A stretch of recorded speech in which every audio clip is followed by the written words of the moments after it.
एखाद्याचा बाप दहाव्यांदा मुख्यमंत्रीपदाची शपथ घेत असेल आणि त्याचं पोरगं म्हणतं, "मला राजकारणामध्ये इंटरेस्ट नाहीये," तर त्या पोराला तुम्ही काय म्हणसाल? ज्याच्या बापामुळं सेंट्रल गव्हर्नमेंट डिपेंड आहे, त्यांच्या सपोर्टमुळे सेंट्रल गव्हर्नमेंट चालू आहे.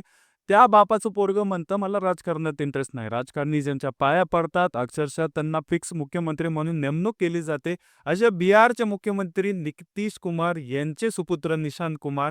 जरा निशांत कुमार यांनी बिर्ला इन्स्टिट्यूट ऑफ टेक्नॉलॉजीमधनं सॉफ्टवेअर इंजिनिअरिंगची डिग्री घेतली.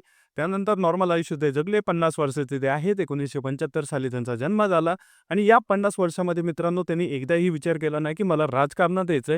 आणि आत्ताची लेटेस्ट निवडणूक झाली त्याच्यामध्ये देखील ते निवडणुकीला थांबले नाहीत मित्रांनो. या माणसाला कुठेही थांबवलं तर अक्षरशः लोकं जेवढे आजूबाजूचे आमदार आहेत ते निवडून आणून देतील यांना. यांच्यासाठी फुकट प्रचार करतील, जे म्हणतील ते करतील. अक्षरशः मुख्यमंत्री काय उपमुख्यमंत्री पदावरती बसवतील. सेंट्रलमध्ये जर जायचं असेल तर सेंट्रलमध्ये पोस्ट रिकामी करून देतील. त्याचा पोरगा म्हणतोय मला आध्यात्मिक जीवन जगायचंय. मला या राजकारणामध्ये इंटरेस्ट नाहीये. इथं भाई आमदार खासदारांची पोरं अक्षरशः डायरेक्टली भावी नगरसेवक, भावी सरपंच म्हणून डायरेक्टली पोस्टर लावतात आणि इथं एवढं मोठं मुख्यमंत्री